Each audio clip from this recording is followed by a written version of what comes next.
guys, welcome back to Astroways. Today we're gonna start our very first boring theory lesson about Feng Shui. You have to go through these boring lessons. I can't tell you quickly how you can change your house Feng Shui without telling you why and where the theories come from. So we have to do it. Now, one of the key concepts in Feng Shui is the idea of the time cycles, which are used to understand how energy changes over time and how these changes can affect people and spaces. Because time changes, our environment changes, so as our chi flow and the big atmosphere. There's no permanent good or bad. There's no space in the world that is the luckiest place and you can just live there forever and money will fall from the sky with you sitting there. There's no one person in the world that is the luckiest person from the day he was born until the day he dies. Feng Shui is all about cycles.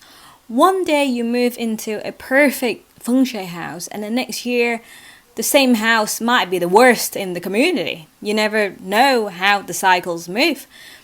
Well, you may know now. That's why I'm here to let you know how they move. First, I'll introduce you the most commonly used and easiest to understand Feng Shui system.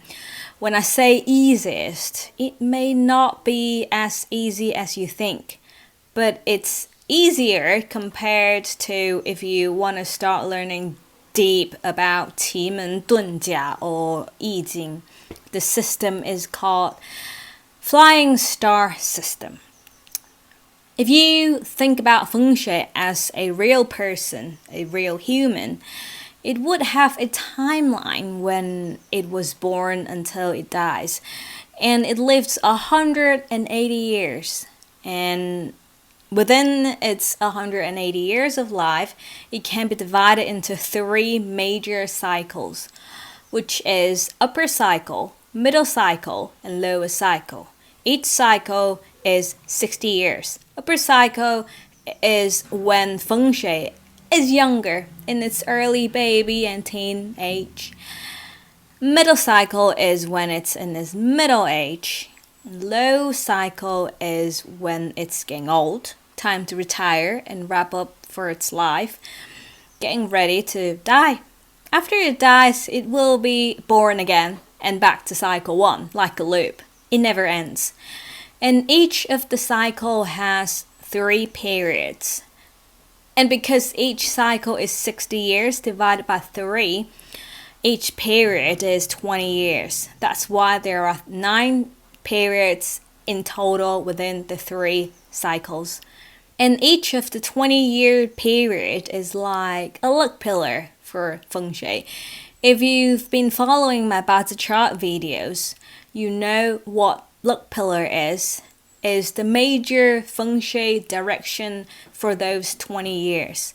Within those 20 years, if you live in a good Feng Shui house, it's likely to stay good with minimal drama for that period. When the period changes is when the drama kicks in. But like everything we talk about in metaphysics, there's a transition in there. It won't be like, today I feel perfect in there where I live, tomorrow the period changes and all of a sudden I feel terrible. It won't be like that. Same as the cycles. When a period starts, you feel slowly changing into a new atmosphere. When time goes by, you are getting deeper and deeper into the period. Usually that's when you feel like things start kicking in more and more. Later, when it gets to the end of the period, then you may feel like the current situation is not that aggressive anymore. Things are fading. The good and the bad are both easing out. So this is the cycles and the periods. Each period has a set of flying stars locating in different positions or spaces of your environment. Whether it's living or working And each of those flying stars carries a type of energy and character. It has its own element. By element, I mean the 5 elements: wood, fire, earth, metal, and water. Each flying star has its leading element, its own energy, and character. Some are good, some are bad.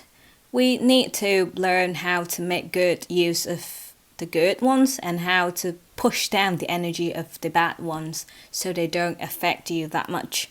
So this is the cycles, periods, and flying stars. Flying stars not only exist in each period but also each calendar year. So there's a set of flying stars for the period and a set of flying star for the year. All those make Feng Shui changes and the flow change and move every year. It changes every year, not on Chinese New Year, but on the solar term beginning of spring, which usually it's either February 4th or 5th, depending on the year. Chinese New Year is not the day that starts the new zodiac of the year, not the day the new flying stars kick in. The beginning of spring is. Don't get confused. I have another video talking about the 24 solar terms. If you are interested, you can search under my videos. So we were saying that each period has its own element. It can be wood, it can be fire, it can be earth or metal or water. So does each flying star. There are 9 flying stars and each of them occupies a space in your house. If you take the floor plan of your house and divide into 9 sections using 4 lines across each other, you will get 9 sections. Each section there's a flying star for the period and there's a flying star for the year. And each flying star also has its element. It can be wood, it can be fire, or earth, or metal, or water, depending on what flying star that is. Here you may need some basic knowledge about the 5 elements. I also have a video talking about the 5 elements. If you go into my Bazatra video playlist, you find it in the first few videos. Feng Shui involves a lot of Chinese metaphysics knowledge, which takes time to learn and digest. It also combines the very complicated yinyang system and qimendunjia system knowledge. The periods, for example, each period has a hexagram representing it. Hexagram is also called gua in Chinese. Hexagram is from Yijing or I Ching, called in the Western world. There are 64 hexagrams in the Yijing system.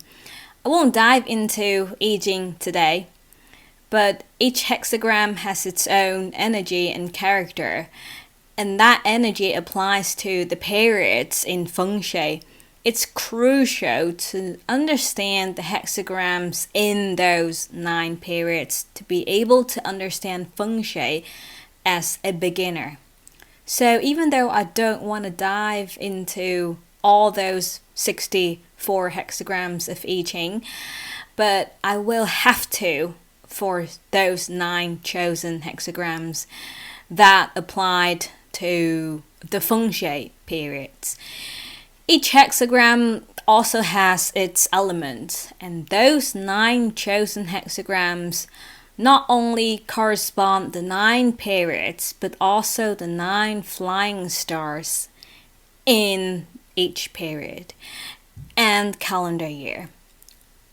The I Ching hexagram system is very useful in a lot of metaphysical areas, not only in Feng Shui, also in prediction, 卜卦, and also in human design. Human design is not a Chinese metaphysics system, it's a Western system, but it's highly related to I Ching as well. Now each hexagram, each gua is composed of 6 stacked horizontal lines, each representing either yin or yang. And 64 hexagrams has 64 combination of the yin and yang horizontal lines.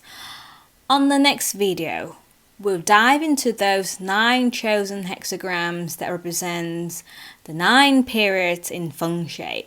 And I'll particularly highlight the period that we're in right now, and I'll tell you how to hack it in the upcoming videos. Okay guys, that's all for this episode. If you want to have a Feng Shui reading session or a personal chart reading with me, you can email me at astroways.info@gmail.com. If you like my video, please give me a thumbs up. If you want to know more about metaphysics, please subscribe my channel and I'll keep you updated.